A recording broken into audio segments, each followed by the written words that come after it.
Vamos a dar lectura entonces de estos versículos y luego vamos a orar, dirigirnos al Señor en oración, que Él sea hablando a nuestros corazones y dándonos la luz por medio de su Santo Espíritu en su persona y caminar por estos pasajes. Bien, entonces dice la palabra del Señor así, versículo 41, la palabra de Dios. Y aborreció Esaú a Jacob por la bendición con que su padre le había bendecido.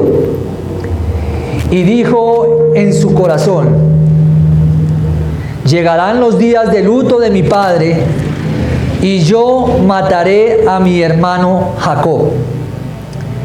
Y fueron dichas a Rebeca las palabras de Esaú, su hijo mayor, y ella envió y llamó a Jacob, su hijo menor, y le dijo: he aquí, Esaú tu hermano se consuela acerca de ti con la idea de matarte. Ahora pues, hijo mío, obedece a mi voz, levántate y huye a casa de Labán, mi hermano, en Harán. Y mora con él algunos días hasta que el enojo de tu hermano se mitigue, hasta que se aplaque la ira de tu hermano contra ti y olvide lo que le has hecho. Yo enviaré entonces y te traeré de allá, porque seré privada de vosotros ambos en un día. Y dijo Rebeca a Isaac: fastidio tengo de mi vida a causa de las hijas de Ed. Si Jacob toma mujer de las hijas de Ed como estas de las hijas de esta tierra, ¿para qué quiero la vida? Entonces Isaac llamó a Jacob y lo bendijo y le mandó diciendo: no tomes mujer de las hijas de Canaán. Levántate, ve a Padán Aram, a casa de Betuel, padre de tu madre, y toma allí mujer de las hijas de Labán, hermano de tu madre. Y el Dios omnipotente te bendiga y te haga fructificar y te multiplique hasta llegar a ser multitud de pueblos. Y te dé la bendición de Abraham y a tu descendencia contigo, para que heredes la tierra en que moras, que Dios dio a Abraham.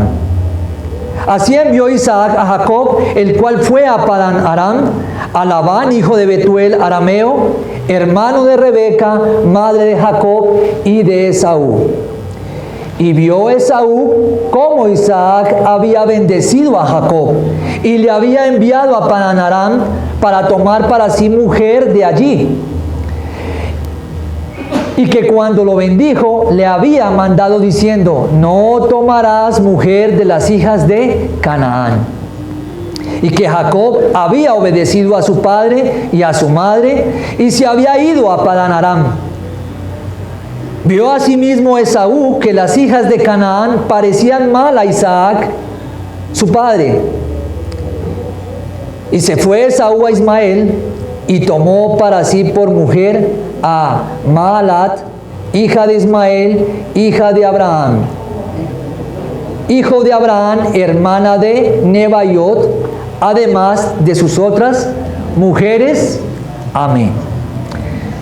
Esta es la palabra de Dios, a la cual hacemos bien en estar en reverencia ante ella y atentos como una antorcha que arde, porque es la palabra de Dios que habla a nuestras almas. Y si hay algo que alimente nuestra alma en este día, como en todos los días de nuestra vida sobre la tierra, solamente es la palabra de Dios. Espero que en esta mañana sea ella la que nos hable, que sea ella la que alimente su alma y las inquietudes que puedan haber en ellas hoy. Oremos.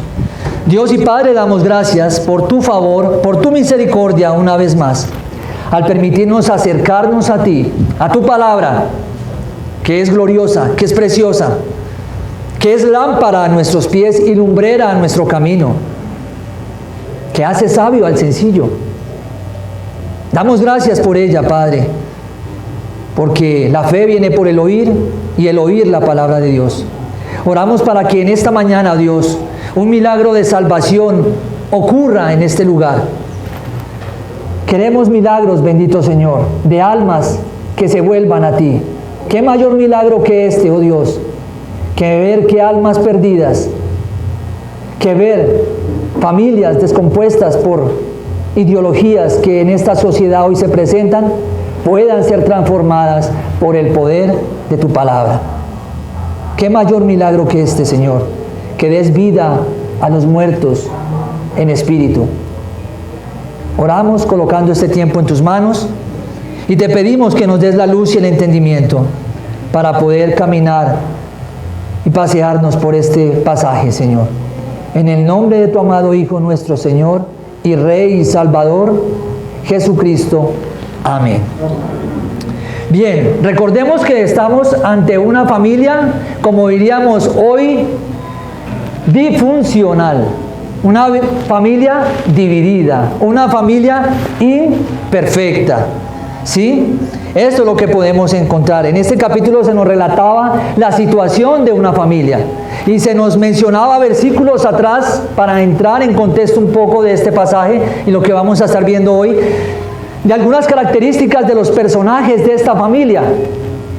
Veíamos por un lado al padre, que se dejó llevar por sus sentidos y por sus sentimientos y hizo algo que debía hacerse, pero sin necesidad de hacerlo de esa manera, porque ya Dios lo había demandado desde el vientre de su madre. Sin embargo, tenemos aquí a un padre imperfecto, ¿sí?, inclinado a ser movido por los sentimientos y las emociones. Sentimientos, emociones y también los sentidos. Lo que pasa hoy en día en muchos corazones, muchas vidas, hombres y mujeres que prefieren y dejan a un lado la palabra de Dios por seguir sus sentimientos y por seguir sus emociones. Esto es lo que vemos aquí en el padre de este hogar. No solamente vemos estas dos cosas, también vemos el favoritismo hacia un hijo. ¿Sí? Eso es lo que podemos ver, hacia el hijo mayor. Por otro lado, también vemos a la madre, la esposa de este padre, de este varón, de este sacerdote allí en su hogar. Y perfectos de la madre, características de ella, también encontrábamos en ella. Una mujer, ¿cómo decíamos? Manipuladora. Una mujer que en frente a alguna circunstancia intenta hacer algo para que salga como ella bien lo planea. Y nos podemos identificar, hombres con el padre de familia y mujeres con la esposa, con la madre allí. Ella, manipuladora, planeaba un engaño al cual llama a participar a su hijo de ese engaño. Ese engaño sabemos que viene a raíz de un favoritismo que hay hacia su hijo menor. Y ese engaño viene promovido para que su hijo menor reciba la bendición que debía recibir el hijo primogénito. Pero ya estaba decretado desde antes. No había necesidad de tanto. Ya estaba decretado.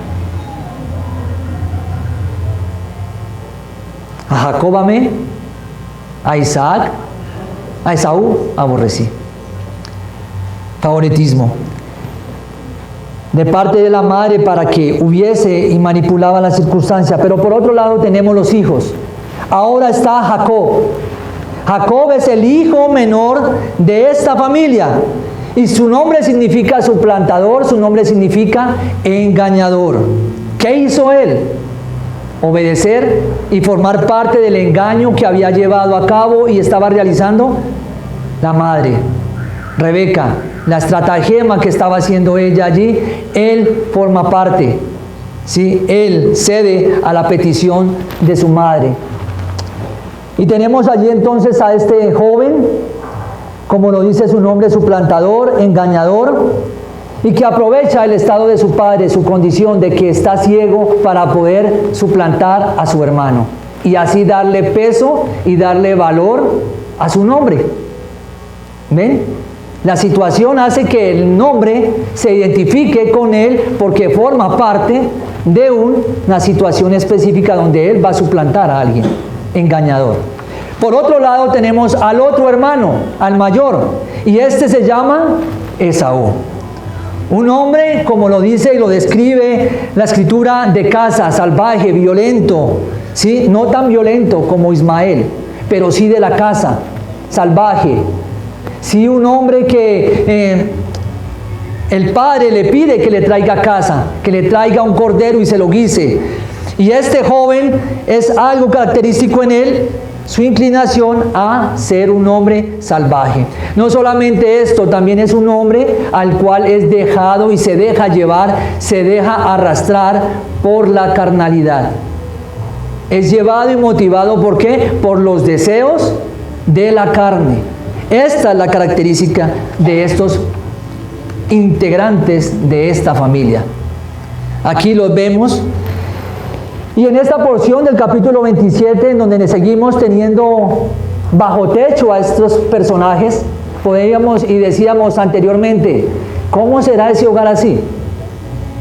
Por un lado, una madre manipuladora, por un lado, un padre dejándose llevar por los sentimientos y las emociones, haciendo a un lado el principio, la guianza, las coordenadas de Dios, y por otro lado, hijos que están con unas características que no son para nada agradables delante de Dios. Aquí lo encontramos en este capítulo 27. Estamos bajo el techo de esta familia, con personalidades completamente diferentes, personalidades caídas, imperfectas, y que forman parte de un hogar disfuncional, un hogar dividido. Y hoy en día vemos hogares disfuncionales. Creo que es la mayor época donde estamos viendo hogares disfuncionales, donde ya los jóvenes y las jovencitas no quieren casarse. Quieren un momento sutil de placer en una sola noche, y si hay un compromiso que se prolongue por unos días más, ni siquiera esa palabra matrimonio esté presente. Simplemente abuso de ti, obtengo de ti lo que quiero, y cuando me canse, me desprendo de ti, te dejo. Esa es la mentalidad de la humanidad hoy. Una humanidad completamente cargada en sí misma, sin importar los deseos y los sentimientos de los demás. Solamente sedientas de complacer sus propias necesidades y pasiones carnales, que no son más. Esa es la humanidad. Por eso vemos aquí una familia disfuncional, y podemos ver también que son familias que hoy en día vemos y están presentes y se prolongan y se proliferan más que antes. Antes la palabra divorcio a los padres no les costaba aceptarla de sus hijos. Yo creo que sufrían los padres. Ahora ellos los llevan a las notarías. Si no funcionó mi hijo, habrá otra. Usted todavía está joven, usted todavía está jovencita y está bonita, está linda, mírese. ¿No se ha visto en un espejo? Menos mal no hubieron hijos. Pero siempre se promueve al hacer disfuncional, aquí hayan divisiones.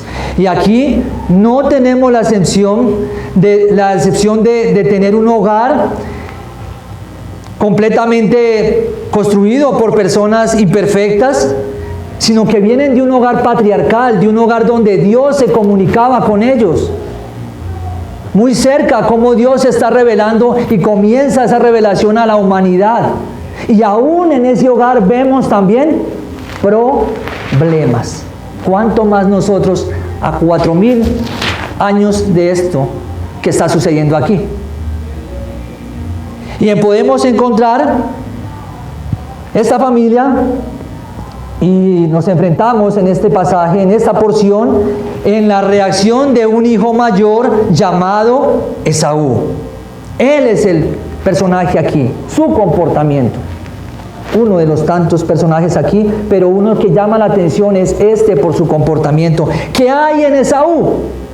Un corazón y una raíz de amargura, una raíz que está generando unas raíces más profundas en el corazón de un hombre que está resentido, de un hombre que está celoso, de un hombre que no tiene lo que tiene su hermano. Y esto nos va a identificar más. Porque en esta mañana pueden haber corazones aquí con una raíz de amargura, una raíz de inconformidad porque no tienen lo que otro tiene. Podemos estar aquí sentados. Está pasando esto en el corazón de Esaú.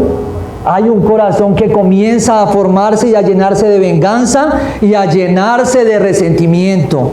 Por eso he titulado en esta mañana, un corazón vengativo. Ese es el título del mensaje. ¿Un corazón qué? Vengativo. ¿Y dónde nace un corazón vengativo?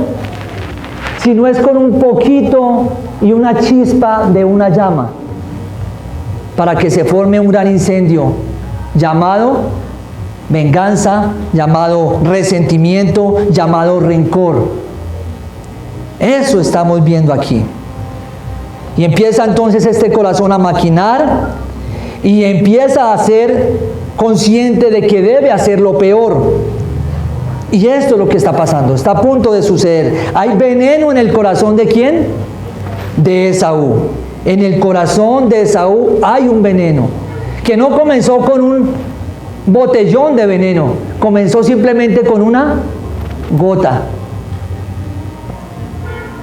Por eso espero que la palabra sea relevante en esta mañana para ustedes, como lo fue para mí, para que cada uno de los que estemos aquí salgamos seguros de que tenemos necesidad de ir a Dios, que tenemos necesidad de ir a Dios a que en su misericordia y favor sane nuestras almas.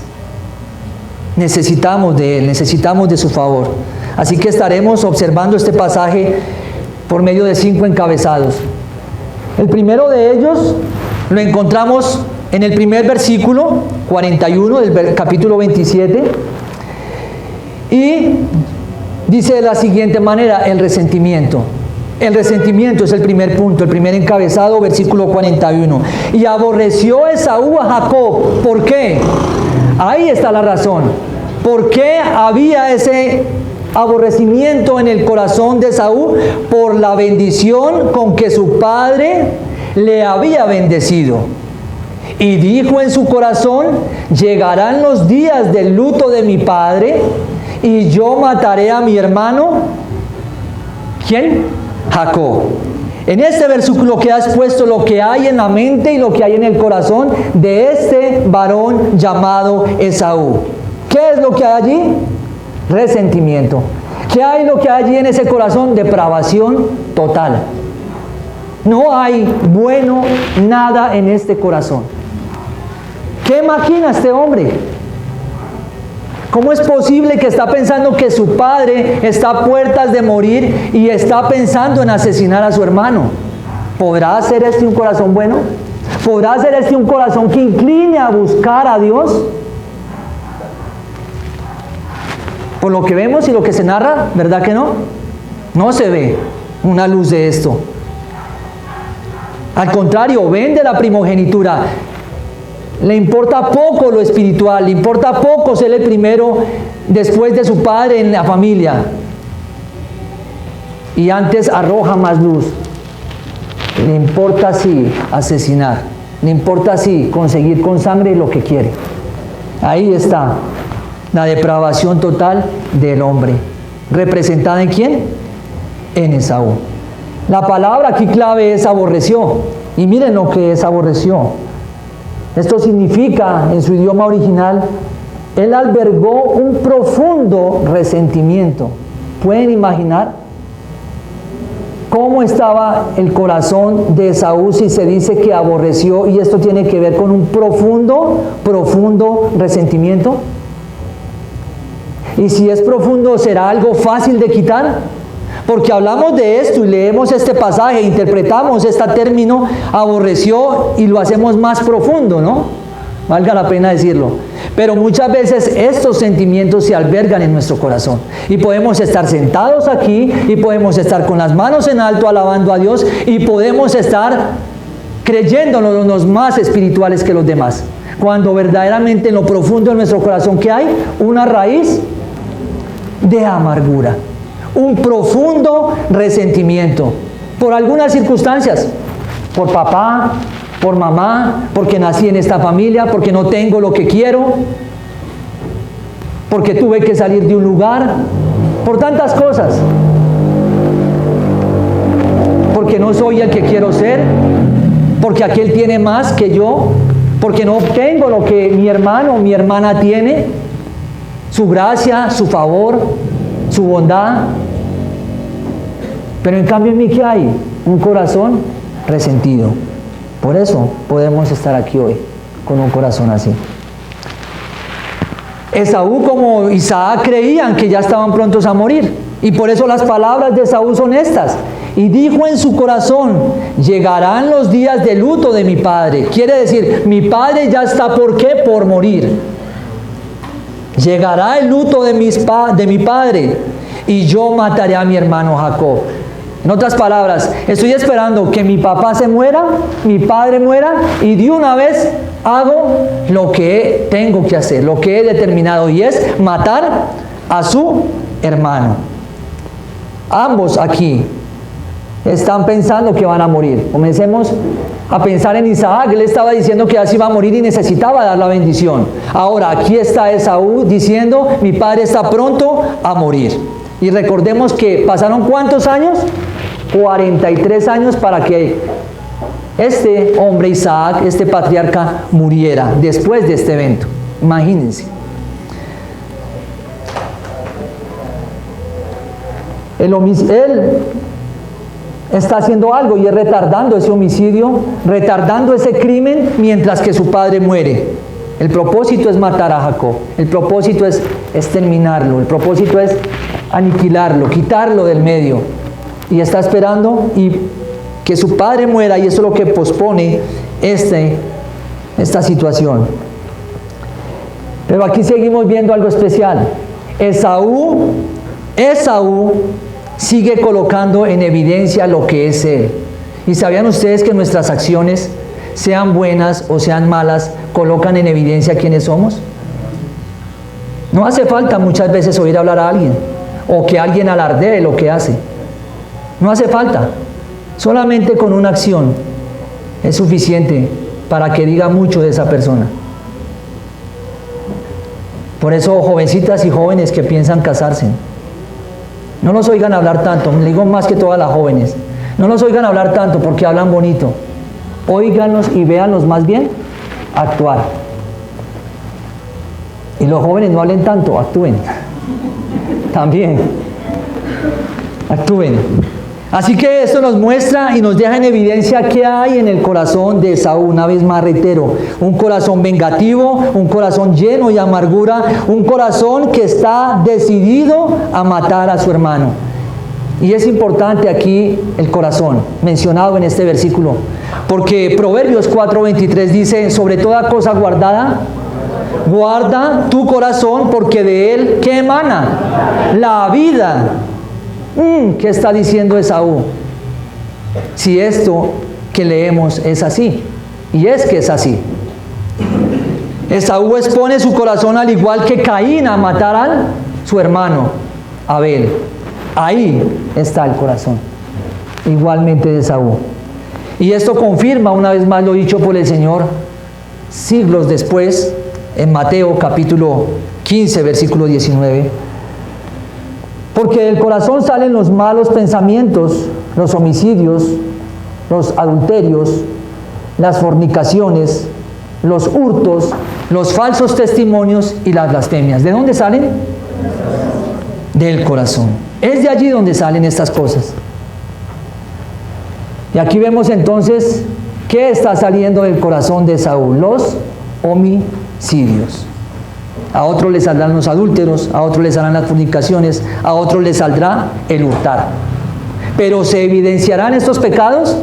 Sí, se evidenciarán. No hace falta hablarlos y decirlos, no es que yo soy un adúltero, mi hermano. No, eso se va a evidenciar. No es que yo soy un mentiroso, no es que yo soy un ladrón. Eso se va a evidenciar. Si no hacemos morir estos pecados. Si no combatimos y nos colocamos al frente en la brecha contra estos pecados, que no es que venga un espíritu y nos tome y nos lleve como zombies, como lo enseñan en muchos lugares. No son espíritus. ¿De dónde vienen? Del corazón, de adentro. Usted puede tener un adúltero adormecido en su corazón y un día va a despertar. Usted puede tener una persona que hurta adormecida en su corazón y un día va ¿a qué? A despertar. Usted puede tener a alguien, bueno, ese casi no duerme, el que levanta falsos testimonios. Y un día va a aflorar con más luz. ¿Y están en dónde? En el corazón. Esaú era el hermano mayor de Jacob. ¿Cuál era? ¿Y cuál debía ser el propósito de Esaú entonces, si era el hijo mayor de Jacob, el hermano mayor de Jacob? Ser un ejemplo, pero además debía brindarle protección. Pero aquí está buscando matarle, está buscando atacarle. Y esto nos lleva a pensar algo, y aquí viene nuestra aplicación también. ¿Qué hay en nuestro corazón? Puede haber en nuestro corazón una raíz, un brote pequeño, que algo nos generó amargura en un momento de nuestra vida y aún se está anidando y se está incubando en nuestro corazón de manera que va creciendo. Y un día va a dar luz. Así hay corazones. Por más que los maquillemos, por más que le coloquemos sombras, por más que le coloquemos pestañas más largas, por más que vayamos al gimnasio y le pongamos una musculatura más robusta a nuestro corazón para mostrar una apariencia de alguien bueno, dentro de nosotros puede haber un corazón lleno de resentimiento. Hasta uñas postizas le pueden colocar, decorando ese corazón, haciéndolo ver hermoso ante los demás. Pero no es lo de afuera lo que importa. No es lo de afuera lo que debe buscar el hombre ni la mujer. ¿Qué es lo que debe buscar? Lo de adentro.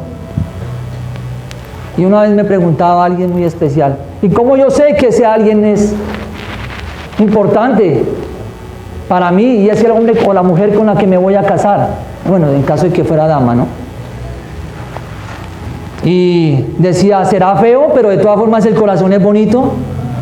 ¿Qué podríamos decir a esto? Tiene que entrar ¿por dónde? Tiene que haber una atracción física, pero el propósito y lo principal, ¿dónde debe ir? Al corazón. Pueda que para usted o para su amiga o para su amigo joven esa persona no sea la adecuada. Ah, no, está fea, le falta un poco más de algo. ¿Sí? Ser más carismática, le falta ser más social, pero si para usted es bella y es hermosa, es suficiente. Pero sí es importante que el corazón tenga un lugar muy, muy importante en su vida, porque es ahí donde usted va a encontrar la persona que está detrás de esa belleza, que puede que para otro no sea belleza. ¿Bien? Y esto me traía a memoria eso. Así que, ¿qué hay en el corazón de Esaú? Una raíz de amargura, decía un predicador. Puede que esté aún disfrazado y lo hagan y lo bauticen como algo bueno, como alguien bien, que camina bien y que está en los caminos del Señor, pero en lo profundo de ellos hay resentimiento. ¿Sí? Y hay una pequeña llama que va a generar un gran incendio. Ustedes saben que para incendiar un bosque, ¿qué se necesita? Una chispa, un pedacito de vidrio que al sol caerle y tocarle, ¿qué va a generar? Una llama que nadie puede controlar. Nadie puede controlar. ¿Y por qué digo nadie? Porque se necesitan de personas bastantes y se necesita de la intervención divina de Dios. Porque no es sabiduría de hombre lo que apaga un bosque. Es la voluntad de Dios que quiere que se apague. Y aquí vemos entonces, y tengo que decir, no sé por qué, pero el corazón, jóvenes, jovencitas, el corazón más que la belleza. El corazón. Segundo punto, segundo encabezado, la protección de una madre. Desde el versículo 42 al 45. Y lo vemos aquí, y dice, y fueron dichas a Rebeca las palabras de Esaú su hijo mayor, y ella envió y llamó a Jacob su hijo menor, y le dijo, he aquí, Esaú, ¿qué dice? Esaú su hijo menor, perdón, me perdí, Esaú su hijo mayor, y ella envió y llamó a Jacob, su hijo menor, y le dijo: he aquí, Esaú, tu hermano, se consuela acerca de ti con la idea de matarte. ¿Qué es lo que hace Rebeca apenas tiene la noticia? Ir, hacer lo posible de que venga su hijo hasta acá, darle por enterado lo que está pasando, comunicarle lo que lo que está planeando su hermano. ¿Sí? Es un plan malévolo, aunque lo leamos ahí como tan fácil y hasta nos dé sueño. Pero es la verdad, es un plan ¿qué? Malévolo. Malévolo. El versículo 43.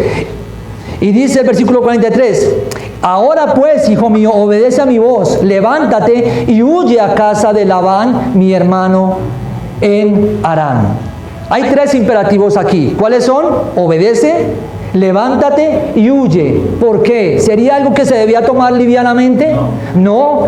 Ella desea prontitud en su hijo. Es la vida de su hijo la que corre peligro. Es la vida de su favorito, la que está corriendo peligro. Obedece, levántate y huye. Versículo 44. Y mora con él algunos días hasta que el enojo de tu hermano se mitigue. Ahora, 43 y 44. Lo que Rebeca le dice: ve donde tu tío. Labán, que es mencionado aquí, es el hermano de ¿quién? De Rebeca, que mora en Harán. Ya ahorita vamos para allá. Y dice que morar allá algunos días. Para Rebeca, ¿qué era? Este mal genio, esta actitud de tu hermano va a pasar en unos días. Y luego te volveré a traer y te llamaré. Estoy contextualizando un poco el texto, ¿no? Parafraseándolo. Pero ¿qué resulta? ¿Saben cuánto fueron esos días? 20 años. 20 años le costó a Rebeca la trama, la mentira que hizo para que su hijo Jacob obtuviera la bendición. ¿No sufre una madre con 20 años separado de su hijo? Si sufre una madre unos meses, ¿no? Si sufre unos meses una hermana separado de su hijo, ¿cuánto más 20 años? ¿Sería esta una consecuencia? Yo creo que sí. Porque el deseo de Rebeca es salvarle la vida y volverlo a traer a casa. Pero el relato sigue. Porque el texto nos dice: mora con él algunos días, pero no fue así, fueron 20 años. Y esta salida de Jacob tenía tres propósitos. Primero, huir de Esaú. Esaú lo iba a matar. Luego, buscar que la ira de Esaú se aplacara. Y por último, también encontrase Jacob su esposa.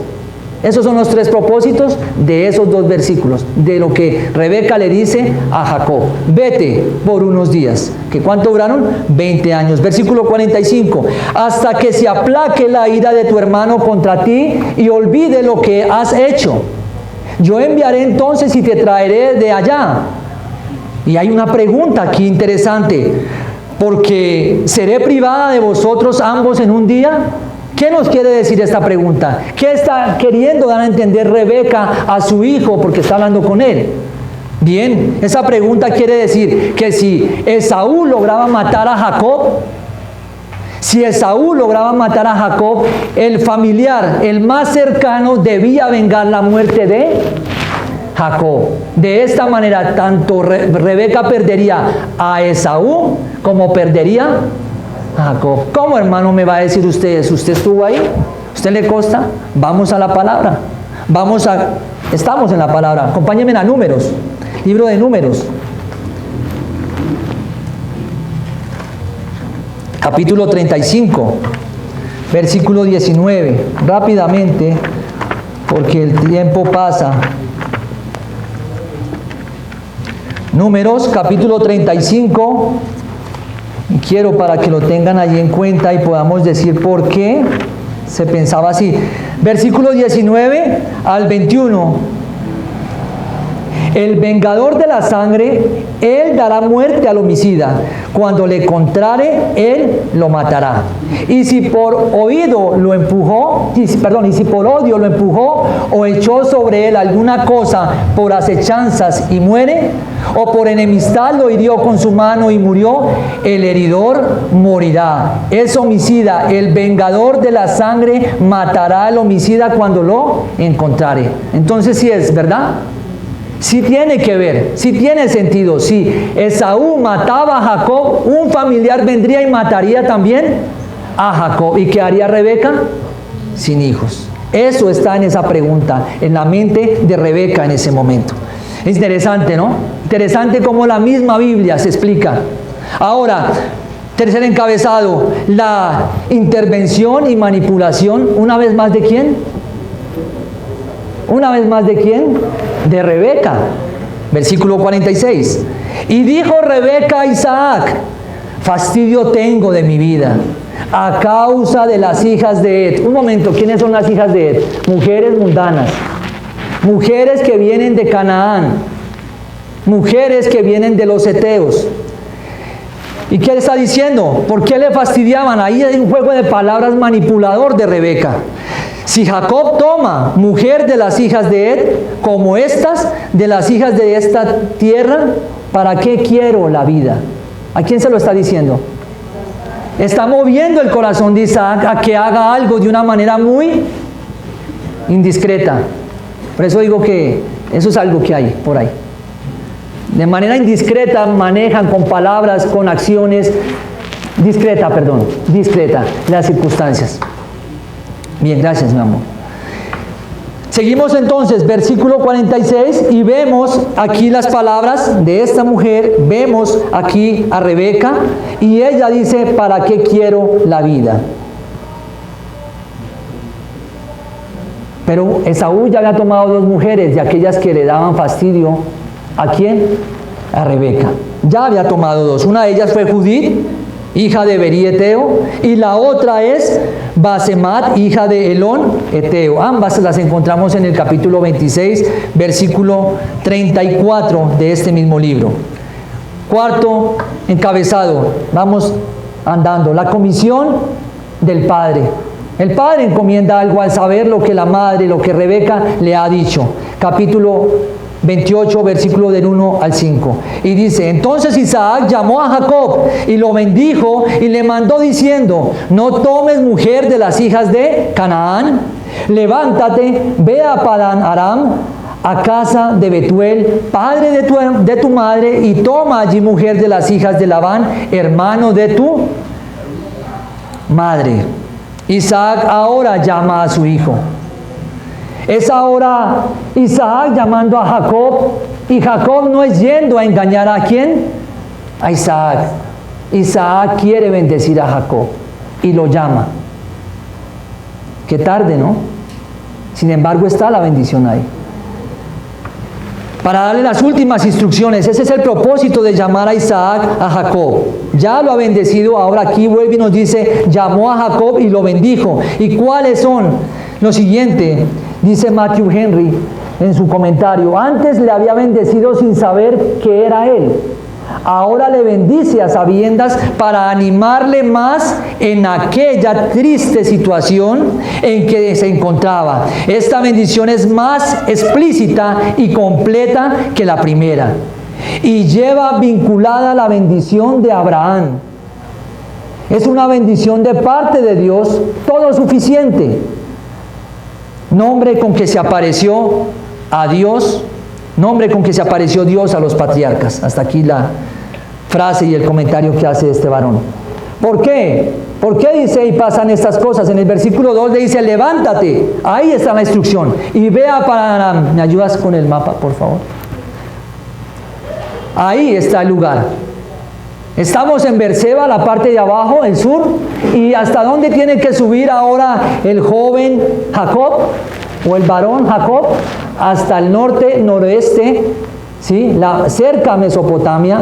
Y allí es donde está Harán. Y allí está también Padán Aram. Y algo importante aquí: ¿quiénes están allí? El padre de Rebeca y también el hermano de Rebeca moran en ese lugar. Versículo 3: y el Dios omnipotente, ahí va la bendición. El siguiente mapa nos da la distancia, los kilómetros. 800 kilómetros tuvo que viajar, tuvo que ir desde Berseba hasta el noreste. Bien, y te dé la bendición, versículo 4 del capítulo 28 de Abraham. y a tu descendencia contigo, para que heredes la tierra en que moras, que Dios dio a Abraham. Ahí está la bendición patriarcal. Ahí Dios le está dando algo especial a Isaac. Primero le está diciendo que la tierra en la cual estaba va a ser de él, va a ser ocupada la tierra de los cananeos, y también le dice una simiente numerosa que como las estrellas y como la arena del mar. ¿A quién le había dicho eso antes? A Abraham. Ahora se lo está diciendo a Jacob. A Jacob, ahí está. Y vemos aquí de qué manera este lugar. Pero algo que acompaña a esto y lo hace importante y glorioso es que el nombre omnipotente aparece allí. Y es el mismo nombre con que Dios se ha revelado y le ha hecho una promesa a Abraham. El Dios Todopoderoso, Génesis capítulo 17. Ahora ese mismo Dios es nombrado en relación con Jacob. Así que el pacto continúa. La promesa sigue.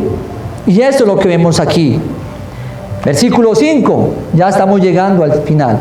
Así envió Isaac a Jacob, el cual fue a Padán Aram, a Labán, hijo de Betuel, arameo, hermano de Rebeca, madre de Jacob y de Esaú. Esa fue la comisión. Este mandato estuvo allí y era una decisión difícil para Jacob, o era fácil irse de su casa.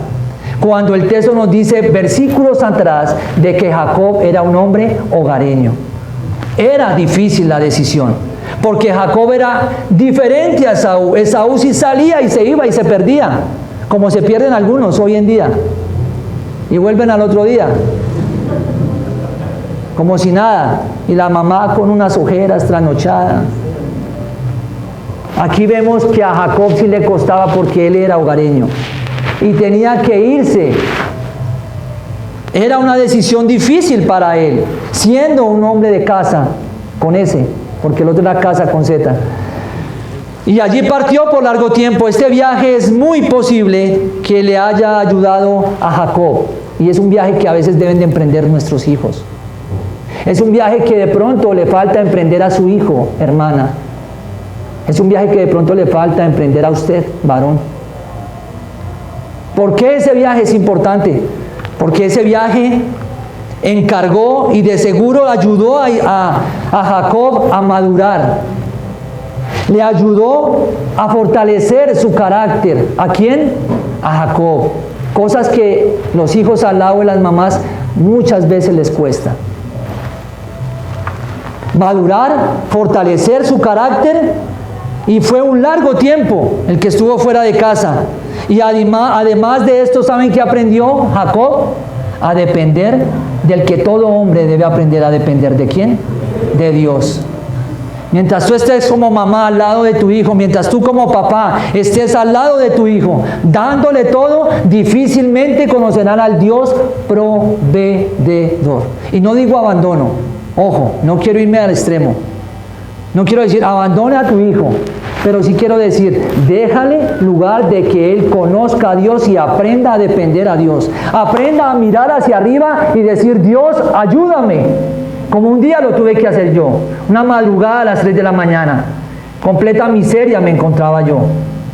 Embriagado, sin ropa, sin tener a dónde llegar, sino solamente a un andén. Era lo único que me esperaba. Pero doy gracias a la dureza de mi madre y de mi padre, que un día dijeron, basta, basta. Y fue cuando me encontraba a 800 kilómetros de distancia del amor fraternal, que pude levantar mis ojos y decir, Dios, necesito de ti. Mi vida me quedó completamente grande. ¿Por qué cortarle esa distancia a nuestros hijos? Y digo distancia al alma, distancia a Dios, porque física no, sería imposible relacionarlo de esta manera. Eso falta muchas veces. Eso falta, hijos. Eso falta, jóvenes. En situaciones difíciles, aprendan a depender a Dios. Aprendan a depender de Él, a madurar, a conocerle a Él, a fortalecerse. ¿Y saben aún más de qué le sirvió a este hombre ese momento? Y me quebranta esto. porque es una situación actual en la vida cristiana. Le ayudó a esperar, a soportar a su tío Labán. ¿O no fue así? Lo veremos más adelante. ¿Paciencia tuvo que aprender? Sí. Lo que hoy nadie quiere tener. Todo queremos ya. Celular ya, una llamada ya. Nadie me ponga en espera. Todo ya. Sírvame ya, mamá. Tengo hambre ya. Estas cosas aprendió Jacob a ser paciente. A veces es necesario esto en nosotros. Y no a veces, es siempre. El corazón, quinto y último, el corazón rencoroso y polígamo de Esaú. Versículos 6 al 9. Y terminamos. Y vio Esaú cómo Isaac había bendecido a Jacob y le había enviado a Padán Aram. ¿Quién vio esto? Esaú. Para tomar para sí mujer de allí y que cuando le bendijo, le había mandado diciendo: no tomarás mujer de las hijas de Canaán. Esaú ahora es un testigo presencial allí de la directriz que le está dando Isaac a su hijo Jacob. Y le está diciendo entonces que debía tomar una mujer, pero no una mujer ¿de dónde? De Canaán, no. El yugo desigual no es bueno. Jóvenes y jovencitas, varones solteros, hagan caso a su mamá y a su papá. No se unan en yugo desigual si no quieren sufrir. Bueno, de todas formas van a venir circunstancias difíciles.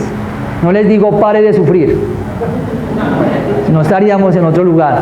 Pero sí van a venir momentos donde van a llorar. Pero va a ser más llevadero cuando es con un hermano y una hermanita en la fe, con un creyente. Porque hay la esperanza de que ese hombre un día dejará su orgullo que es tan sutil en nosotros y doblaremos rodillas y diremos: perdón, mi amor, estoy actuando como un patán. Perdón, necesito oírte.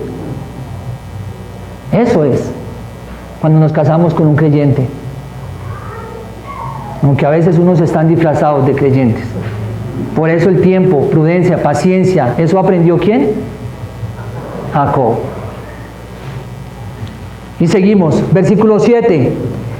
Y que Jacob había obedecido a su padre y a su madre y se había ido a Padán Aram. ¿De qué más es testigo este joven ahora, Esaú? Esaú estaba anidando y anidando, estaba que estallaba. Tras del hecho ve que ahora le dice no toma mujeres y ahora ve que su hermano le obedece. Le obedece. Y que Jacob había obedecido a su padre. ¿Qué vemos? Obediencia total. Vemos que aquí no está Jacob. ¿Y por qué, papá? ¿Y por qué me tengo que ir? ¿Y por qué una mujer de allá y no de aquí? No vemos eso. Respuestas que escuchamos en nuestros hijos hoy en día, ¿no? ¿Y por qué no el mundo? Mírela, es bonita. ¿Y por qué no ella? Papá, sí, mire. No, Jacob está obedeciendo, Esaú está siendo testigo. Y lo vemos aquí. Obediencia que hoy en algunos momentos y en algunas familias vemos de algunos hijos y desprecio que vemos de otros hijos. Versículo 8. Vio asimismo Esaú que las hijas de Canaán parecían mal a Isaac su padre. ¿Hasta ahora lo vio? ¿Ah? ¿Hasta ahora ve esto? Cuando versículos atrás, exactamente en el capítulo 26, versículo 34, ya había generado eso algo en la familia. Amargura. Y hasta ahora se da cuenta Esaú de que eso no era agradable a su padre y a su madre, porque las esposas ahora de Esaú son dos y son de Canaán. Versículo 8 también fue tomado por él como importante porque así lo vemos, los padres pensaban que estas mujeres cananeas eran terribles, y es que eran terribles. Sin temor a Dios, una mujer, ¿qué es? Una amenaza para el corazón del hombre. Estás expuesto a lo que sea, varón, si te fijas y pones la mirada en una mujer del mundo. Y vas a sufrir. Versículo 9. Y se fue Esaú a Ismael. No le dio por nada. Y tomó para sí por mujer a Mahalat, hija de Ismael, hijo de Abraham, hermana de Nebaiot, además de sus otras mujeres. ¿Cuántas le manda Isaac a Jacob que tomen? Una. ¿Cuántas ya tiene Esaú? 2 y va para una 3. Un corazón polígamo. ¿Qué nos enseña este versículo? ¿Y qué nos está mostrando? El deseo del hombre y las fuerzas del hombre y los medios del hombre para agradar a su Padre. ¿Cuáles son los medios perfectos, divinos, para agradar a un Padre? La obediencia a esto. ¿La obediencia a qué? A la palabra de Dios. Y aquí Esaú está echando esto por la borda y está haciendo su propia manera de agradar a su padre y de agradar a Dios, de poder adquirir su bendición solamente a su manera, a su antojo, buscándolo por sus medios. Ah, no, pero mira dónde va, donde Ismael.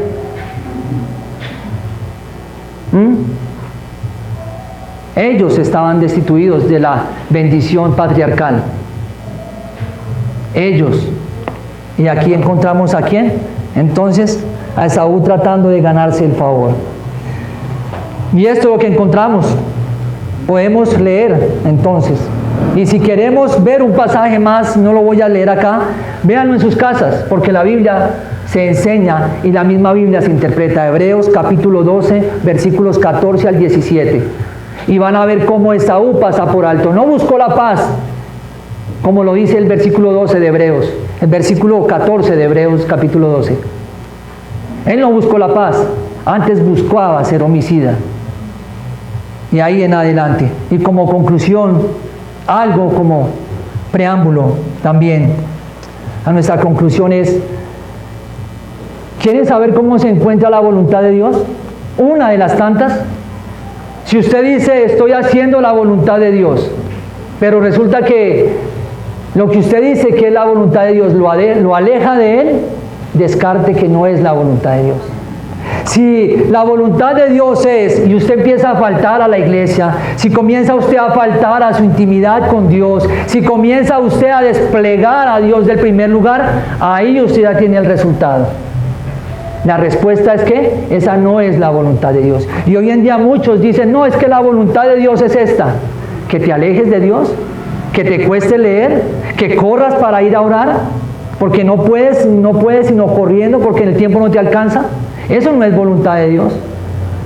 Y eso no es el favor de Dios. Todo lo que me obstaculice la relación con Dios, eso no es la voluntad de Dios. Así lo bauticemos como voluntad de Dios. Así lo nombremos a Él. Pero si te está llevando a faltar y a quitarle el primer lugar a Él, eso no es voluntad de Dios. 3 puntos. ¿Qué hay en tu corazón en esta mañana? Necesitamos ir a Dios y preguntarle si hay una semilla, si hay una raíz de amargura que esté brotando en nosotros. Mira dónde comenzó esa semilla, esa amargura, donde va y donde está llevando a Esaú a matar a su propio hermano. ¿Qué puede estar generando en tu corazón esa raíz, ese resentimiento que has albergado por tantos años? ¿Te has preguntado? ¿Has ido a Dios llorando, gimiendo a Él, diciéndole, Señor, arranca esto de mí? Porque no verás respuesta si no lo has hecho. En tus fuerzas no lo vas a poder hacer. Para eso está el Espíritu Santo, el Paracleto, para ayudarnos a quitar y a desarraigar de nuestro corazón esas raíces de amargura. 2, no busques agradar a Dios por tus propias fuerzas ni méritos, porque son imposibles. Solo la palabra de Dios y la obediencia a ella es nuestro medio. Y tercero, si hay alguno aquí presente y aún no sabe de la gracia de Dios, que solamente esto que hemos hablado lo podemos lograr colocando la mirada en Jesucristo.